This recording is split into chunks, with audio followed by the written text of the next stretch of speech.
Selamat datang di channel Darah Biru Raja-Raja, sebuah channel yang membahas sejarah dan silsilah raja-raja di dunia. Pada video kali ini kita akan membahas tentang silsilah Miftah, Gus jalur ngaku-ngaku anak kiai, ngaku keturunan Kiai Hasan Besari dan Raja Brawijaya V. Sekarang ini banyak sekali orang yang mengaku-ngaku sebagai kiai atau ulama, walaupun mereka tidak memiliki kemampuan agama yang cukup untuk membimbing umat. Di masa lalu, gelar kiai diberikan kepada orang, binatang, atau benda yang dianggap memiliki kelebihan secara supranatural. Maka ada kerbau bule yang diberi nama Kanjeng Kiai Slamet yang dimiliki oleh Kasunanan Surakarta. Tombak Kiai Pleret, sebuah tombak sakti yang dimiliki Danang Sutawijaya, pendiri kerajaan Mataram Islam. Di masa lalu, tombak ini digunakan Danang Sutawijaya untuk melukai Arya Penangsang dalam perang antara Kerajaan Demak yang saat itu beribu kota di Jipang Panolan dengan Kadipaten Pajang, yang dimenangkan oleh Kadipaten Pajang yang kemudian berubah menjadi Kerajaan Pajang Hadiningrat. Ada juga keris-keris sakti yang diberi nama keris Kiai Setan Kober, keris Kanjeng Kiai Sengkelat, keris Kanjeng Kiai Nogososro, dan keris Kiai Sabo Inten. Gelar kiai digunakan sebagai gelar pada manusia untuk menggantikan gelar sunan, karena gelar sunan dianggap terlalu tinggi bagi manusia biasa atau orang-orang yang menjadi ulama pada saat itu terlalu tawadu dan merasa dirinya tidak pantas disandingkan dengan para sunan di Wali Songo dan para penerusnya. Gelar sunan sendiri kemudian digunakan oleh raja-raja Mataram Islam dan dilanjutkan di Kasunanan Surakarta. Raja yang pertama kali menggunakan gelar susuhunan atau sunan adalah Raden Mas Jolang, yang naik tahta dengan gelar Panembahan Hadi Prabu Hanyokrowati Senopati ing Alogo Mataram, yang kemudian gelarnya diganti menjadi Sri Susuhunan Hadi Prabu Hanyokrowati. Di kemudian hari, para keturunan Wali Songo lebih memilih gelar kiai sebagai identitas mereka yang menjadi pemimpin spiritual masyarakat. Pada awalnya, gelar Gus adalah gelar untuk anak kiai yang masih belum pantas untuk menjadi pemimpin umat. Akan tetapi, dengan terkenalnya nama Gus Dur, Gusmus, Gusmi, dan Gus-Gus yang lain-lain, membuat gelar Gus menjadi lebih terkenal daripada gelar kiai. Hal ini yang kemudian membuat orang yang tidak memiliki ilmu pengetahuan agama dan bukan anak dari seorang kiai ikut-ikutan menggunakan gelar Gus untuk mendapatkan ketenaran dan finansial. Beberapa orang yang menggunakan gelar Gus tapi bukan anak kiai adalah Gus Nur dan Gus Miftah. Pada video ini kami akan fokus pada sosok Miftah karena adanya kontroversi pada beberapa kejadian belakangan ini. Silsilah Miftah versi ngaku-ngaku. Sekarang kita bahas silsilah Miftah versi ngaku-ngaku yang videonya sudah banyak beredar. Karena ini versi ngaku-ngaku, maka kami membuat silsilah ini dari bawah ke atas. Nama aslinya adalah Miftah Maulana Habibur Rahman. Biasa para temannya memanggilnya Taim. Dan nama panggungnya Gus Miftah. Kami menggunakan kata nama panggung karena dia bukanlah putra kiai, sehingga tidak memiliki hak untuk dipanggil dengan gelar Gus. Miftah lahir pada tanggal 5 Agustus 1981. Miftah lahir di Desa Adiluhur, Kecamatan Jabung, Kabupaten Lampung Timur, Provinsi Lampung, Indonesia. Miftah adalah putra dari Muhammad Murodi, seorang transmigran yang berasal dari Dukuh Bantengan, Desa Mojorejo, Kecamatan Jetis, Kabupaten Ponorogo, Provinsi Jawa Timur. Ayah Miftah adalah petani biasa di daerah transmigran di Desa Adiluhur, Kecamatan Jabung, Kabupaten Lampung Timur, Provinsi Lampung. Muhammad Murodi, putra dari Kiai Muhammad Usman. Kiai Muhammad Usman, putra dari Kiai Muhammad Boniran.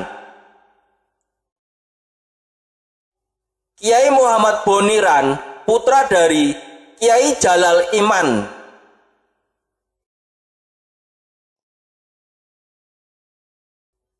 Kiai Jalal Iman, putra dari Kiai Karyo Nawawi.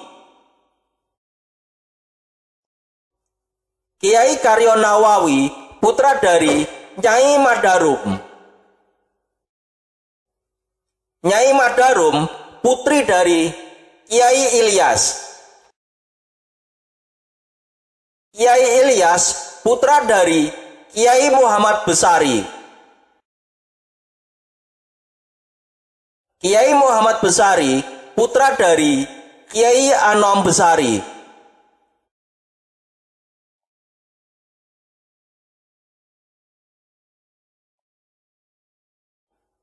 Kiai Anom Besari, putra dari Abdullah Mursyad.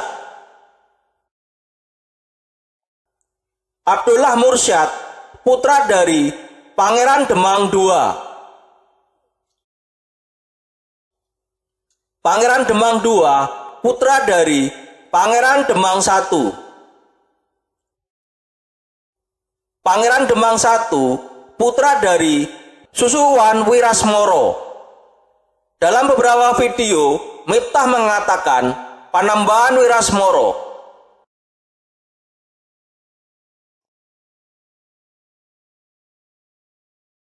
Susuwan Wirasmoro, putra dari Panembahan Praworo. Dalam beberapa video, Miftah mengatakan Susuwan Praworo. Panembahan Praworo, putra dari Sultan Trenggono. Dalam catatan kami, tidak ada anak dari Sultan Trenggono yang bernama Panembahan Praworo, ataupun Susuwan Praworo, ataupun Susuhunan Praworo. Miftah benar-benar ngawur di sini, sampai menambahkan orang yang tidak ada ke dalam sisilahnya. Sultan Trenggono, putra dari Raden Patah. Raden Patah, putra dari Brawijaya V, Raja Kerajaan Majapahit.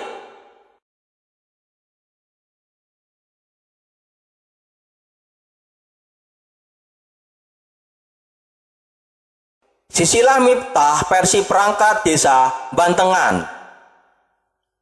Seorang perangkat desa Bantengan menjelaskan terkait asal-usul dan leluhur dari Miftah yang berasal dari desa Bantengan. Sisilah ini berdasarkan buku besar atau buku induk yang ada di kantor desa Bantengan. Harus diingat bahwa catatan penduduk desa sudah ada dari zaman penjajahan Belanda.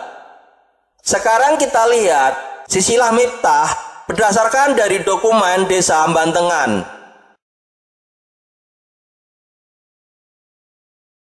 Miftah putra dari Turut atau Murodi.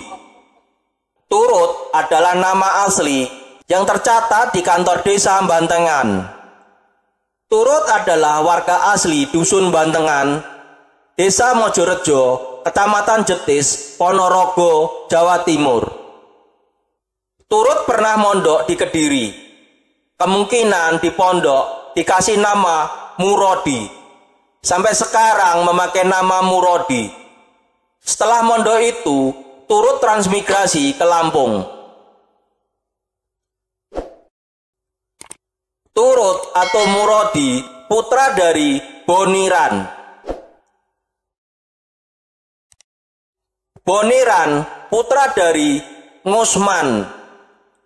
Kalau Anda perhatikan, nama kakek dan kakek buyut Miftah dari versi Miftah dan versi perangkat desa yang berdasarkan buku besar desa terbalik. Dari sini saja terlihat bahwa Miftah sendiri salah mengurutkan nama kakek dan kakek buyut. Benar-benar fatal kalau terkait silsilah keluarga. Ngusman, putra dari Jalal Iman.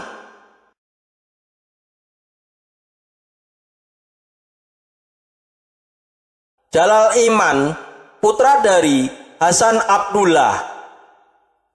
Lihat, ada perbedaan di sini terkait leluhur Miftah. Di versi Miftah, Jalal Iman, putra dari Kiai Karyo Nawawi. Sedangkan versi perangkat desa Bantengan, Jalal Iman, putra dari Hasan Abdullah.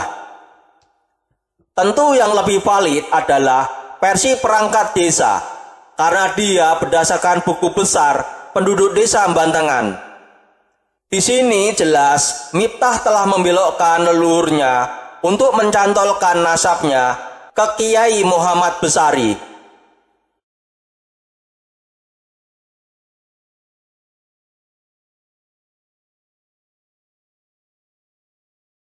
Silsilah Muhammad Besari, versi Serat Sarasilah, keluarga Kiai Ageng Kasan Besari pertama. Karena Miftah mengaku-ngaku sebagai keturunan keluarga Kiai Muhammad Besari, maka kita harus membandingkan silsilah keluarga Miftah dengan silsilah keluarga Muhammad Besari yang dimiliki keluarga besar Tegal Sari. Keluarga Kiai Hasan Besari sudah membuat buku silsilah sebagai acuan atau catatan atau pegangan keluarga untuk menelusuri silsilah dan keturunan keluarga mereka. Buku itu adalah Serat Sarasilah Keluarga, garis silsilah pedigre keluarga Kiai Ageng Kasan Besari pertama, dalam kurung Kiai Ageng Tegal Sari pertama, 1760. Kanjeng Leader Raden Mas Adipati Cokronegoro pertama, tahun 1811 garis 1900, Kanjeng Bupati Ponorogo. Buku ini disusun oleh Dr. Ismu Sukamto Suwelo, MSc, pada tahun 1996. Karena buku ini selesai disusun pada tahun 1996, maka orang-orang yang lahir setelah tahun 1996 tidak tercatat dalam buku ini. Saya akan mengambil salah satu keturunan Kiai Muhammad Besari dan kita urutkan ke atas sehingga kita memiliki gambaran silsilah mereka.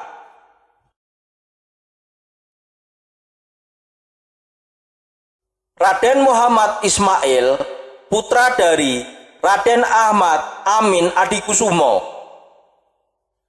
Pemilihan Raden Muhammad Ismail hanya random saja.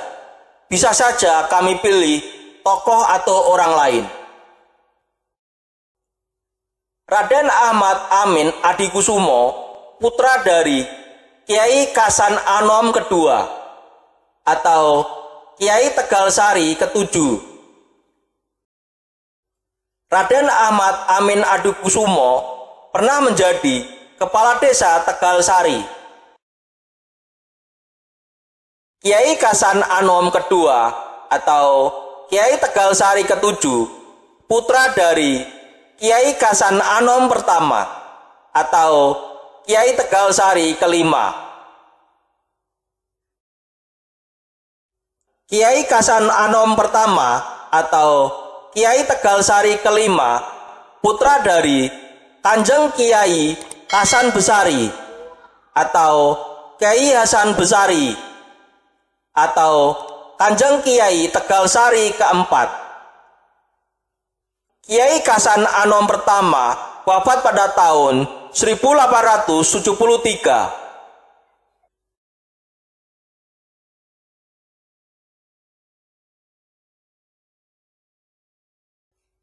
Kanjeng Kiai Kasan Besari atau Kiai Hasan Besari atau Kanjeng Kiai Tegal Sari keempat, putra dari Kiai Ilyas. Kanjeng Kiai Kasan Besari lahir pada tahun 1799 dan wafat pada tahun 1873. Kiai Ilyas putra dari Kiai Ageng Muhammad Besari atau Kiai Ageng Tegal Sari pertama. Kiai Ageng Muhammad Besari atau Kiai Ageng Tegal Sari pertama, putra dari Kiai Anom Besari, Kuncen Carubat. Kiai Ageng Muhammad Besari adalah orang yang mendirikan Pondok Pesantren Tegal Sari. Kiai Ageng Muhammad Besari lahir tahun 1760.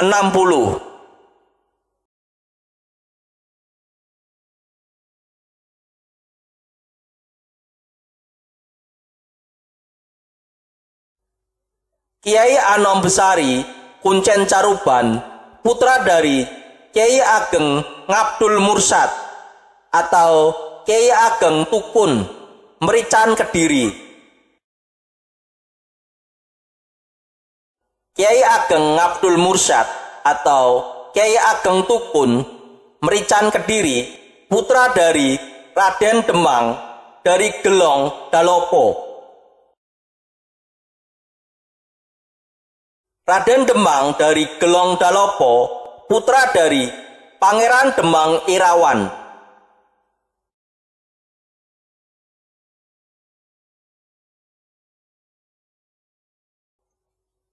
Pangeran Demang Irawan, putra dari Raden Arya Brominto atau Raden Panola atau Prabu Brokumoro dari Gelang. Raden Arya Brominto atau Raden Panola atau Prabu Brokumoro dari Gelang, putra dari Girisa Wardana atau Dyah Surya Wikrama atau Bre Hyang Purwawisesa. Di sini kalau Anda bandingkan dengan silsilah versi Miftah, terlihat bahwa Miftah membelokkan silsilah Kiai Kasan Besari ke Susuwan Wirasmoro, seorang tokoh yang kita tidak tahu keberadaannya. Apakah tokoh ini real atau tokoh fiktif? Yang jelas, dari tokoh ini mulai ada perbedaan silsilah versi Miftah dan versi keluarga Kasan Besari.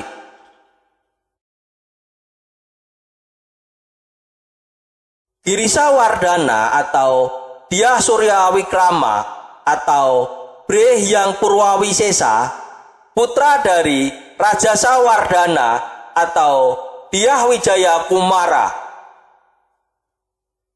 Dyah Surya Wikrama menjadi Raja Majapahit dengan gelar Girisa Wardana. Memerintah dari tahun 1456 sampai tahun 1466 Masehi. Girisa Wardana meninggal pada tahun 1466 Masehi.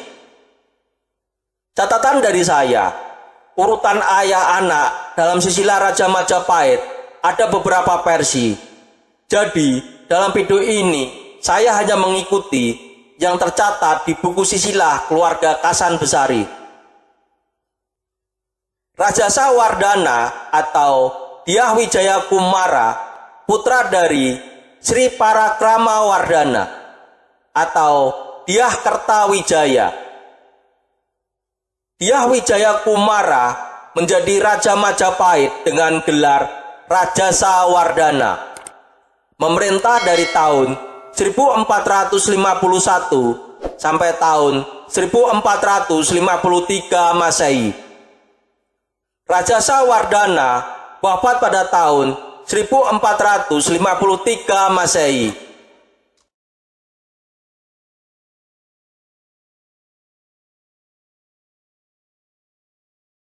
Sri Parakramawardhana atau Dyah Kertawijaya, putra dari Wikramawardhana atau Raden Gagak Sali. Dyah Kertawijaya menjadi Raja Majapahit dengan gelar Sri Maharaja Wijaya Parakramawardhana dan lebih dikenal dengan nama Sri Parakramawardhana. Memerintah dari tahun 1447 sampai tahun 1451 Masehi. Sri Parakramawardhana wafat pada tahun 1451 Masehi.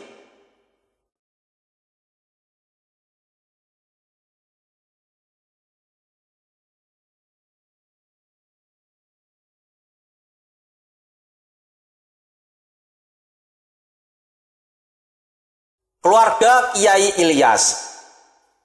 Sekarang kita fokus ke keluarga Kiai Ilyas. Karena dari sini perbedaan silsilah versi Miftah dan versi keluarga Hasan Besari.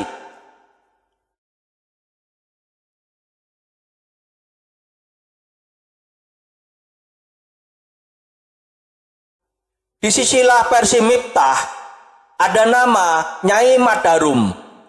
Pertanyaannya, apakah ada nama Nyai Madarum di silsilah keluarga versi keluarga Hasan Besari? Yang saya tahu, Madarum adalah nama orang yang nama aslinya adalah Muhammad Abdurrahman, yang dalam beberapa catatan pernah menjadi pate di daerah Ponorogo. Apakah Nyai Madarum adalah istri dari Madarum? Dan apakah Nyai Madarum adalah anak dari Kiai Ilyas? Mari kita ke silsilah keluarga Kiai Ilyas.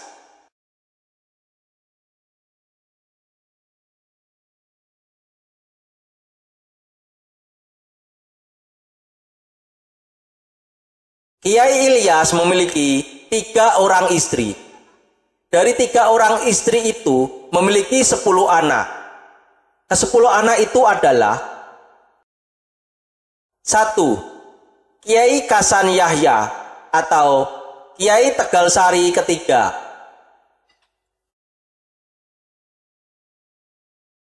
2. Kiai Hasan Besari kedua atau Kiai Kasan Besari kedua atau Kiai Tegalsari keempat.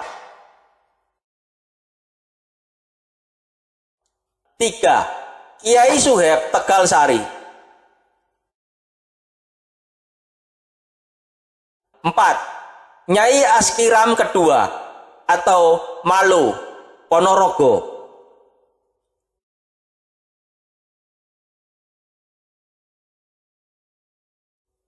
5. Nyai Imam Sibaweh atau Putri Bilqis.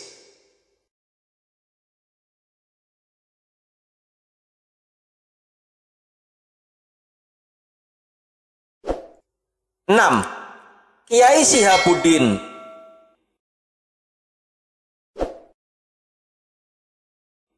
7. Kiai Kitab atau Sastro Atmojo. 8. Kiai Khotimul Hasan. 9. Nyai Mukibat. 10. Kiai Mangat atau Jainal Abidin. Dari 10 nama anak Kiai Ilyas, tercatat tidak ada nama Nyai Madarum. Dengan demikian, silsilah versi Miftah tidak bisa dipertanggungjawabkan. Silsilah Miftah ke Kiai Hasan Besari adalah silsilah palsu dan silsilah yang berusaha dicangkokkan.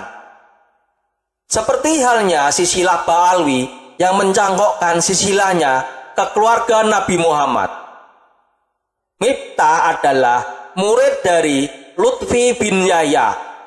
Mungkin dia terinspirasi dengan cangkok-mencangkok dan pembelokan sejarah yang dilakukan gurunya, sehingga dia pun mencangkokkan silsilah keluarganya ke silsilah Kiai Hasan Besari. Demikian video tentang silsilah Miftah. Gus Jalur ngaku-ngaku anak Kiai, ngaku keturunan Kiai Hasan Besari dan Raja Brawijaya V. Semoga bisa menambah wawasan dan ilmu pengetahuan bagi yang menonton video ini. Sampai jumpa lagi di video berikutnya. Terima kasih.